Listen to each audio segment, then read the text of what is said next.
umbuzo endiwuphetheyo namhlanje mibini ngibukeli apha ekhaya. Umbuzo wokuqala okokuba ngubani uYesu? Bishop, ndiyawuthanda lo mbuzo wakho. Actually nabaphulaphuli bakho ndiqinisekile unika umdla kakhulu. Xa sithetha ngoYesu, Oh yes. ndiyithande ke mna sithethe nangoYesu Kristu. Oh. Ngoba phaa kuJohn 17 verse 3 apho kuthiwa kuYesu thandazela abafundi bakhe, uthi ke bubo ke obu ubomi obungaphakade. Oh. Ubomi obungaphakade le nto siyiyele enkonzweni. Wonke umuntu okhonzayo ndicinga uba ukhonzela ultimately uba azafumana obunye ubomi ngapha kobomi sibuphilayo obungaphakade. Uthi ke ngobubo ke obu ubomi obungaphakade ukwazi ukuba simazi uThixo okuphela kwakho inyaniso noYesu Kristu. Okay.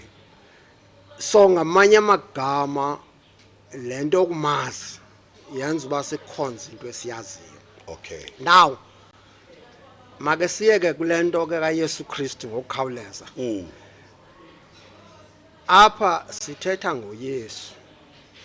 Ubuye ifunda iBhayibhile ukuqala kwakho ukuzalwa engekazalwa mhlawumbe kuthiwa kakuthetha isithunywa uyakuzala umntwana umnike igama lokuba unguYesu, not Kristu, Yesu Kristu, Yesu.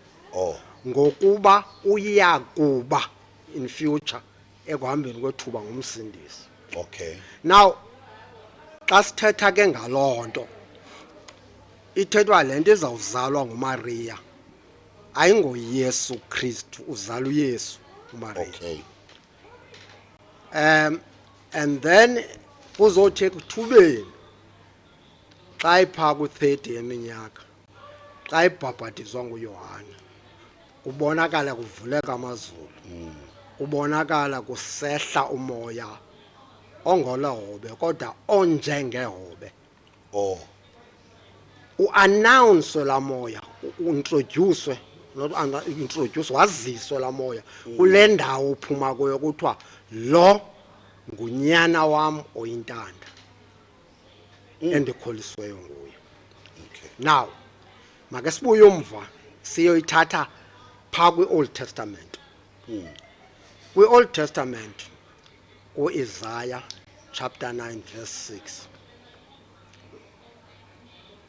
ndithanda ke ndiyibeke nangesilungu esizayitolika nangesixhosa. Yes. Ithi laa nto leya, for unto us a child is born. Okay.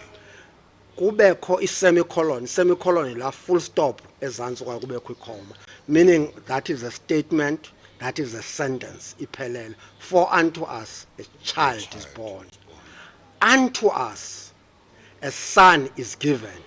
Amveni koko kubekho ke icolon eza full stop zimbini, meaning ithi izama ukuthi therefore ithetha ukuthini ke loo nto leyo.